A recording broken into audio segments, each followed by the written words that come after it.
Gjykata e Tiranës ka zbutur masat e sigurisë për 19 protestuesit arrestuar në protestën e 24 janarit para kryeministrisë duke i lënë në detyrim paraqitje. Lidhur me vendimin, deputeti demokrat Klevis Balliu tha në një deklaratë për mediat se arrestimi i protestuesve ishte i palishëm, ndërsa u shpreh se policia do të mbajë përgjegjësi për veprimet e saj. Arrestimi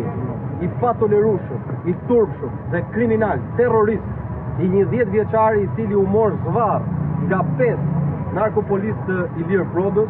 që është një turp për policinë e shtetit dhe për gjithë shtetin, faktoi përfundimisht që këta të kapur nga frika që i ka pllakosur, nuk dinë më se çfarë bëjnë, aq sa shoqëruan dhe arrestuan edhe një njeri të vetin që ishte pjesë e strukturave të Partisë Socialiste, siç e keni parë edhe nga mediat, sepse këta nën frikën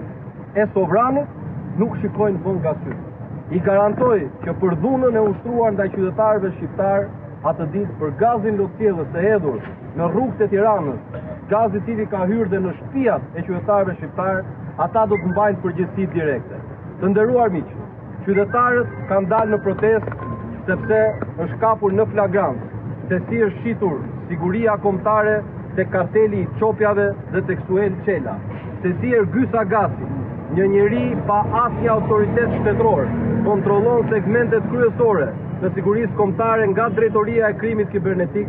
e deri tek institucioni Akshi që quhet dhe oborri personal i Edi Ramës. Ndaj, unë juftoj që të bashku të vazhdojmë këtë betejë, të vazhdojmë këtë mision, ata që mendojnë që me këto arrestime na provokojnë, na demoralizojnë, e kanë shumë gabim. Vetëm na motivojnë. Dhe herës tjetër protesta do të jetë shumë herë më e fortë dhe shumë herë në numër, se nuk ka më qytetar shqiptar që nuk e di që kjo dhunë shtetërore e urdhëruar nga Edi Rama duhet marrë përgjigjen. Jashtë gjykatës foli edhe avokatja Eda Grimci, e cila tha se nuk kishte asnjë provë që faktonte veprimet penale. Ajo shtoi se provat e marra nuk kishin asnjë lidhje me të arrestuarit.